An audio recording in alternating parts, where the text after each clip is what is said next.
Hello everyone, स्वागत है आपका आपके अपने यूट्यूब चैनल लर्न विद ओजस्वी अकेडमी पर। कैसे हैं आप सब? आई होप आप सभी मस्त होंगे और छुट्टियों का एंजॉय ले रहे होंगे और छुट्टियों के साथ साथ थोड़ी सी पढ़ाई भी करते रहिएगा, ताकि जो आपका जो सिलेबस है यूपी बोर्ड का या फिर अगर आप सीबीएसई बोर्ड से हैं तो सीबीएसई बोर्ड का, तो धीरे धीरे जो है वो आपका सिलेबस कवर होता रहे, है ना। लास्ट वीडियो की बात करें तो लास्ट वीडियो में हमने बात की थी वन वर्ड सब्स्टिट्यूशन की, जो कि 12th क्लास के लिए मैंने वीडियो बनाया था, है ना, वन वर्ड सब्स्टिट्यूशन का। हालांकि इंपॉर्टेंट की बात करें तो ये इंपॉर्टेंट तो सभी के लिए है ना, चाहे कॉम्पिटिटिव लेवल का एग्जाम हो या फिर 10th या 12th की बात हो, हर किसी के लिए इंपॉर्टेंट है क्योंकि ये वोकैब सेक्शन का पार्ट है। ठीक है, तो आज हम बात करने वाले हैं इस वीडियो में one word substitution video lecture 2, जो दूसरा हमारा वीडियो लेक्चर है वन वर्ड सब्स्टिट्यूशन में। वो आपका जो लेक्चर है, वो आपके लिए जो लेक्चर तैयार किया गया है वो यहाँ पर तैयार किया गया है आर्की और क्रासी से रिलेटेड। ठीक है, आर्की एंड क्रासी। ठीक है, अब ये रूट वर्ड है। ठीक है, ये सफिक्स जो है, देखिए सफिक्स किसे कहते हैं बता दूं आपको। किसी भी वर्ड के लास्ट में, किसी के वर्ड के लास्ट में हम जो भी ग्रुप ऑफ लेटर्स को ऐड करते हैं उसे हम सफिक्स कहते हैं। जैसे यहाँ पर देखिए ARCHY आर्की, इसमें ऐड किया गया है, इसमें आर्की ऐड किया गया है, इसमें क्रसी ऐड किया गया है, ये क्या कहलाता है? इसको हम सफिक्स कहते हैं। ठीक है, तो आर्की और क्रसी का मतलब क्या होता है, इसकी अगर हम बात करें तो ये कहलाता है आपका रूलिंग। ठीक है, शासन कह सकते हैं हम। ठीक है, शासन कहेंगे या अ टाइप ऑफ गवर्नमेंट।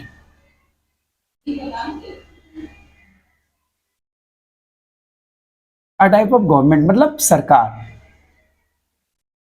ठीक है, कि रूलिंग जो है, शासन जो है वो किस तरह का है, सरकार जो है वो किस तरह की है। आपने देखा होगा कि अलग अलग कंट्रीज में, अलग अलग देशों में अलग अलग तरीके की सरकारें होती हैं, है ना। अलग अलग तरीके का जो रूलिंग सिस्टम होता है वो होता है ना। तो जो शासन प्रणाली है वो कैसी है, इस पर आज हम बात करने वाले हैं, जिसमें अक्सर ये देखा जाता है कि इन वर्ड्स में जो हमारा सफिक्स ऐड होता है वो आर्की या फिर क्रेसी से रिलेटेड होता है। और अगर बोर्ड एग्जाम की बात करें तो बोर्ड एग्जाम में यहाँ से कई बार क्वेश्चन पूछा गया है। तो सबसे पहले हम बात करते हैं जो है इसमें अनार्की की। देखिए ये जो हम वर्ड यहाँ पर डिस्कस कर रहे हैं, रूट के साथ में डिस्कस कर रहे हैं, क्योंकि इससे ये होगा, ये जो मैंने आपको ये वर्ड डिवाइड करके बताया, इससे जो मीनिंग होगा वो आपका हमेशा हमेशा के लिए क्लियर हो जाएगा और कभी भी आपको इनको रटने की जरूरत नहीं पड़ेगी। ठीक है, तो सबसे पहले हम बात कर रहे हैं अनार्की की। देखिए एन, अगर किसी भी वर्ड में एन लग जाए या फिर ए लग जाए, है ना, ए या एन, अगर हम ए या एन की बात करें, ए या फिर एन की बात करें, जिसका मीनिंग होगा विदाउट, बिना। याद होगा हमने लास्ट वन वर्ड सब्स्टिट्यूशन में आपको अथिस्ट बताया था, है ना, कि जो भगवान पर भरोसा नहीं करता है उसे क्या कहते हैं? अथिस्ट। उसमें ए लगा हुआ था प्रीफिक्स। ठीक है, तो यहाँ पर क्या है? एन है, जिसका मतलब होता है विदाउट, और आर्की, और आर्की का मतलब क्या है? रूलिंग, शासन या सत्ता या सरकार, है ना। तो ये एक ऐसा सिस्टम होता है, एक ऐसी प्रणाली होती है जिसमें क्या होता है, कोई भी रूलिंग नहीं है, कोई भी शासन नहीं है ना। और जब शासन नहीं होगा, जहां शासन नहीं हुआ तो वहां क्या फैलेगी? अराजकता फैलेगी, लड़ाई झगड़े होंगे वहां पर, है ना। तो वहां क्या होगी? अराजकता होगी, जिसको हम इंग्लिश में क्या कहते हैं? अनार्की, एब्सेंस ऑफ गवर्नमेंट, जिसकी हम बात करें जो क्या कहलाता है आपका? एब्सेंस ऑफ गवर्नमेंट कहलाता है।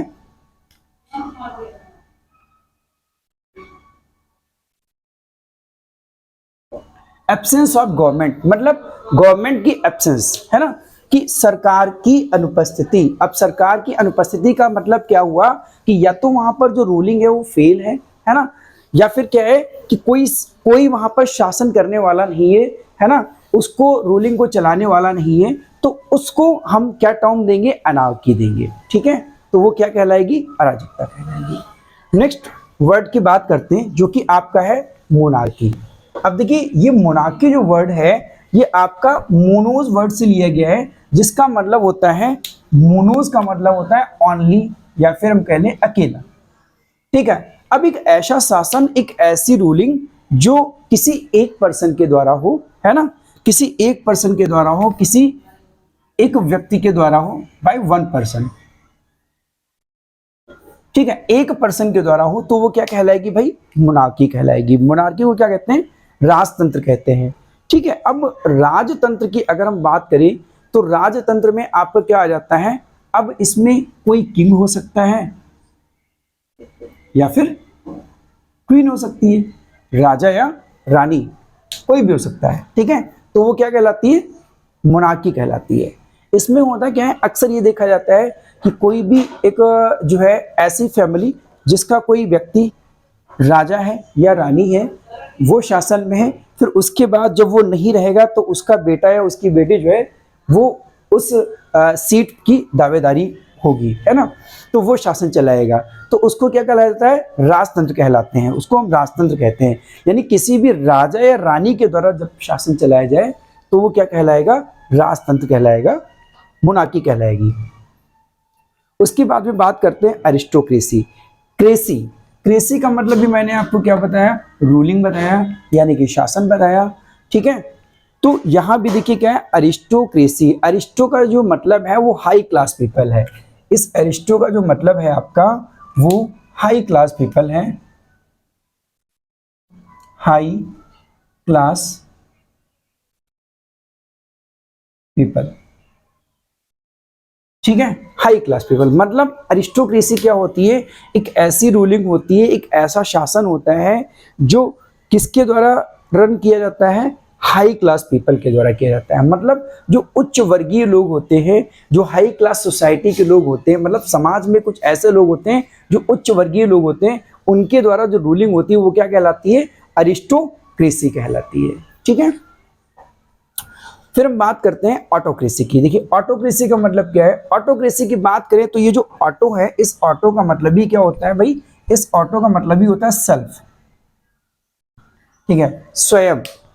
ऑटोक्रेसी, ऑटोक्रेसी का मतलब क्या होता कि क्रेसी का मतलब क्या हो गया, रूलिंग। अब एक ऐसी रूलिंग जो खुद की रूलिंग हो।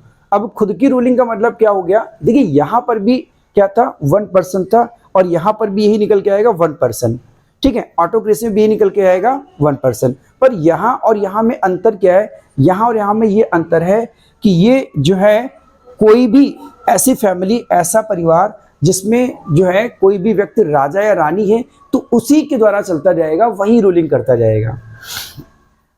ठीक है, तो यहाँ पर कोई भी एक ऐसा पर्सन हो सकता है जो तानाशाह हो सकता है ना, जो तानाशाह होता है, जिसके अंदर जो है पावर है ना, जो पावरफुल है वो उस शासन को चला सकता है। तो एक ऐसी रूलिंग जो किसी स्वयं के द्वारा यानी किसी एक व्यक्ति के द्वारा चलाई जाती है वो क्या कहलाती है, ऑटोक्रेसी कहलाती है।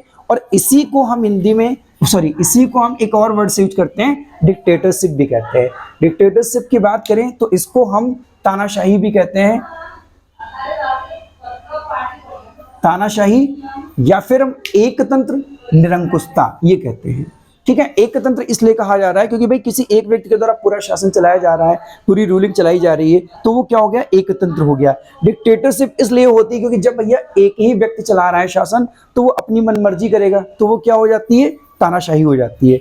तो ये पेपर में एग्जाम में आपका जो है ऑटोक्रेसी भी पूछा जा सकता है और डिक्टेटरशिप भी पूछा जा सकता है। तो याद रखिएगा ऑटोक्रेसी का ही सिनोनिम है, इसीलिए मैंने यहाँ पर इक्वल लगाया है, ऑटोक्रेसी का ही सिनोनिम है क्या, डिक्टेटरशिप। बात करते हैं ब्यूरोक्रेसी की। एक ऐसी रूलिंग जो है, एक ऐसी रूलिंग, ब्यूरो का मतलब समझ लीजिए क्या होता है, ब्यूरो का मतलब होता है ऑफिस। ब्यूरो का मतलब क्या होता है, ऑफिस। ठीक है, या हम ये कह लें ऑफिशियल। ठीक है, government by officials, run by officials, मतलब एक ऐसी गवर्नमेंट या एक ऐसी रूलिंग, एक ऐसा रूलिंग सिस्टम जो किसके द्वारा चलाया जाता है, रन किया जाता है, ब्यूरोक्रेट्स के द्वारा चलाया जाता है। ब्यूरोक्रेट्स किसे कहते हैं, जो भाई अफसरशाही लोग होते हैं, है ना, जो अफसरशाही लोग होते हैं उनको कहते हैं ब्यूरोक्रेट्स। तो ब्यूरोक्रेट्स के द्वारा जो चलाई जाने वाली रूलिंग होती है ना, उससे क्या कहते हैं हम, ब्यूरोक्रेसी कहते हैं। तो याद करने के लिए मैंने क्या बता दिया, ब्यूरो जिसका मतलब ऑफिशियल है, ऑफिस हो जाता है। ठीक है, और क्रेसी का मतलब क्या होता है, रूलिंग हो जाती है। ठीक है, नेक्स्ट बात करते हैं डेमोक्रेसी की। देखिए डेमोक्रेसी की अगर हम बात करें तो जिसको हम लोग क्या कहते हैं, लोकतंत्र। देखिए भाई आज का दिन जो है वो लखनऊ में क्या है, वोटिंग का डे है, और जो है लोग अपना वोट कर रहे हैं। और अगर आपने भी जो है अब तक वोट नहीं किया और अगर आप इस वोट के हकदार हैं तो आप जाइए, इस महापर्व का हिस्सा बनिए और देश हित में अपना वोट कीजिए। ठीक है, तो बात कर रहे थे हम डेमोक्रेसी की, तो बात आ गई तो इसलिए यहाँ पर बात की। देखिए होता क्या है कि हमें जो है, हम एक ऐसे कंट्री में रहते हैं जहाँ पर हमें अपना रिप्रेजेंटेटिव चुनने का हमें अपना राइट होता है, हमें अधिकार होता है। ठीक है, ये एक ऐसा देश है जहाँ पर जो शासन होता है, जो रूलिंग सिस्टम होता है, जो प्रणाली है वो कैसी है, डेमोक्रेसी है। इसको डेमोक्रेसी क्यों कहा जाता है? क्योंकि यहाँ पब्लिक के द्वारा चुना जाता है। यहाँ पर जो गवर्नमेंट है, जो सत्ता चुनी जाती है, जनता जिसे वोट करती है, जिस पार्टी को जो है पार्टी को वोट करती है, वही जो है यहाँ पर क्या होता है, देश को चलाने का हकदार होता है। ठीक है, तो गवर्नमेंट बाय द पीपल।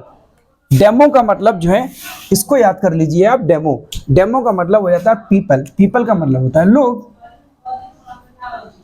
ठीक है, पीपल का मतलब होता है लोग। तो भैया गवर्नमेंट क्या हो गई? गवर्नमेंट एक ऐसी गवर्नमेंट जो किसके द्वारा रन की जाए? बाय द पीपल, लोगों के द्वारा जो है चुनी जाए, है ना। तो जो लोगों के द्वारा चुनी जाती है वो जो गवर्नमेंट कहलाती है, वो क्या कहलाती है? डेमोक्रेसी कहलाती है, लोकतंत्र कहलाती है ना। तो हमारे कंट्री में क्या है? डेमोक्रेसी है, लोकतंत्र है। ठीक है, फिर बात करते हैं जेरेंटोक्रेसी की। जेरेंटोक्रेसी क्या होता है भाई? देखिए जेरेंटोज का मतलब होता है ओल्ड पीपल। इसका मतलब होता है ओल्ड पीपल। ठीक है, अब ओल्ड पीपल की अगर हम बात करें तो ये ओल्ड पीपल जो होते हैं वो कैसे होते हैं? ये भैया होते हैं आपके वेटरन की बात करें, जिनको लंबा एक्सपीरियंस होता है, जो अनुभवी होते हैं। ठीक है, जो अनुभवी लोग होते हैं, है ना। जो ओल्ड पीपल होंगे, अक्सर आपने देखा होगा कि हमारे घरों में जो है क्या होता था कि कोई भी सलाह ली जाती थी तो बड़े बुजुर्गों से ली जाती थी, है ना। तो अनुभवी लोगों के द्वारा जो रूलिंग है, यानी कि ओल्ड पीपल, जेरेंटोस का मतलब हो गया ओल्ड पीपल। ओल्ड पीपल जो लोग होंगे वो वेटरन होंगे, वो एक्सपीरियंस्ड होंगे, उनके पास अनुभव होगा। तो उनके द्वारा जो रूलिंग है, उनके द्वारा जो शासन का चलाया जाना है, उस रूलिंग को, उस शासन प्रणाली को, उस रूलिंग सिस्टम को क्या कहा जाएगा? जेरेंटोक्रेसी कहा जाएगा। ठीक है, एक ऐसे रूलिंग सिस्टम को क्या कहा जाएगा? जेरेंटोक्रेसी कहा जाएगा। बात करते हैं प्लूटोक्रेसी की। प्लूटोक्रेसी की बात करें तो प्लूटोक्रेसी क्या कहलाता है भाई? प्लूटो का जो मतलब होता है वो वही होता है रिच पीपल।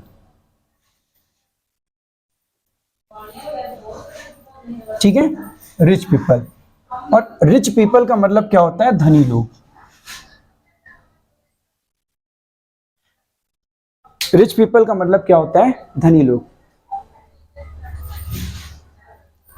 हाँ, तो रिच पीपल, प्लूटो का मतलब हो गया रिच पीपल, धनी लोग, यानी। और क्रेसी का मतलब क्या हो गया? रूलिंग, यानी कि एक ऐसा रूलिंग सिस्टम जो किसके द्वारा रन किया जा रहा है? रिच पीपल के द्वारा, धनी लोगों के द्वारा। ठीक है, एक ऐसी शासन प्रणाली जो किसके द्वारा रन हो रही है, किसके द्वारा चलाई जा रही है? अमीर लोगों के द्वारा चलाई जा रही है, रिच पीपल के द्वारा। तो वो क्या कहलाती है? प्लूटोक्रेसी कहलाती है। ठीक है, अब ये जो आपका वर्ड है ऑटोनॉमी, ये इसमें ना तो आकी है और ना तो क्रेसी है, पर मैंने इसको रखा क्यों है? इसलिए क्योंकि बोर्ड एग्जाम में कई बार पूछा गया है, इंपॉर्टेंट है। देखिए ऑटोनॉमी क्या होती है? The right of self government. Government का मतलब आप समझ ही चुके हैं, रूलिंग, शासन या सत्ता।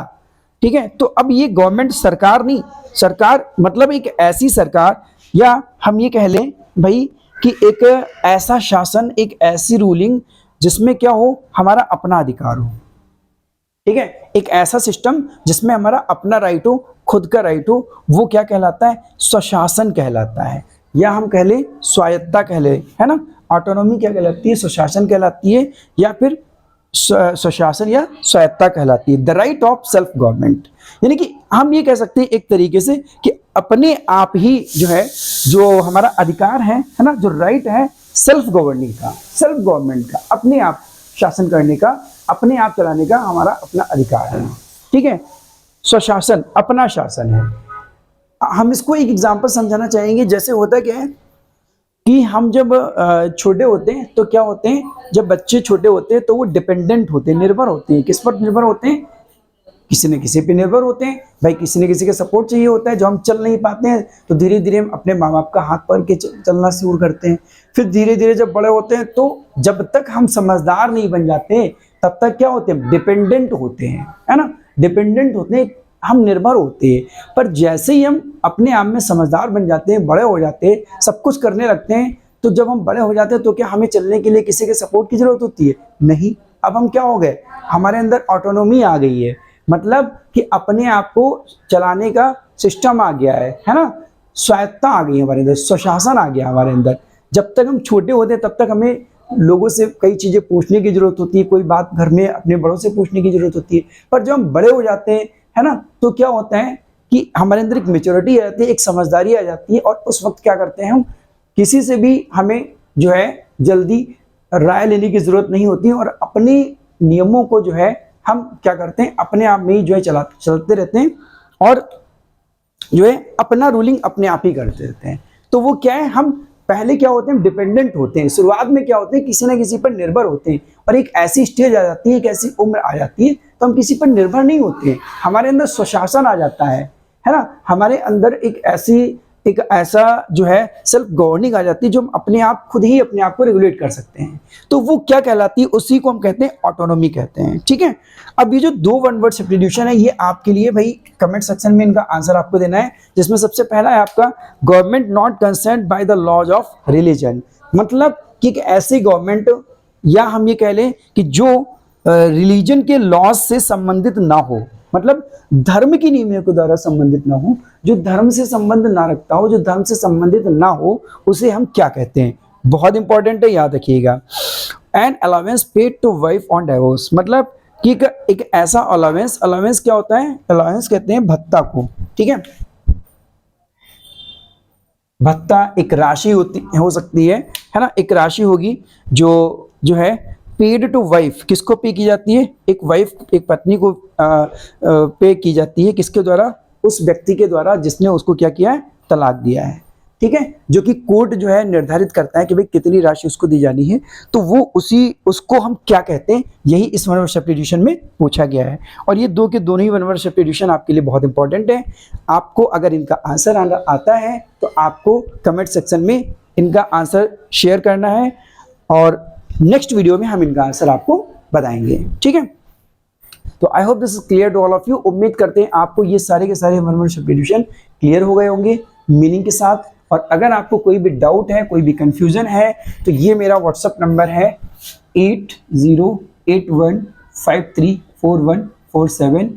यहाँ पर आप मुझे मैसेज कर सकते हैं, या फिर कमेंट सेक्शन में भी आप मुझसे पूछ सकते हैं अगर आपको कहीं पर भी कोई डाउट है। ठीक है, इंपॉर्टेंट एक बार फिर से बता देते हैं, आपका जो ये एनआरकी है, एनआरकी ये बहुत इंपॉर्टेंट है बोर्ड एग्जाम के लिए, डबल स्टार लगा लीजिए। मोनार्की भी पूछा जाता है आपका बोर्ड एग्जाम के लिए, और जो है उसके बाद में बात करें ब्यूरोक्रेसी, ये भी आपका पूछा जाता है, डेमोक्रेसी ये भी आपका पूछा जाता है, प्लूटोक्रेसी। ये वो वन वर्ड सब्स्टिट्यूशन मैंने टिक किए हैं जो लास्ट बोर्ड एग्जाम में लगातार पूछे जा रहे हैं, और ये भी आपके इंपॉर्टेंट हैं, एक ऑटोनॉमी, और साथ में ये जो दोनों आपके हैं ये भी आपके इंपॉर्टेंट है। ये जो डबल स्टार मैंने लगाए हुए हैं, डबल स्टार वाले जो हैं, डबल स्टार, ये आपके इंपॉर्टेंट वन वर्ड सब्स्टिट्यूशन है 2024-25 के एग्जाम के लिए। ठीक है, तो इनको आप जरूर लर्न कर लीजिएगा। ठीक है, और ये आप वीडियो को पॉज करके आप इसको नोट भी कर सकते हैं, अदरवाइज इसका पीडीएफ जो है वो आपको टेलीग्राम चैनल पर मिल जाएगा। ठीक है, मिलते हैं नेक्स्ट वीडियो में, तब तक के लिए थैंक्स फॉर वॉचिंग।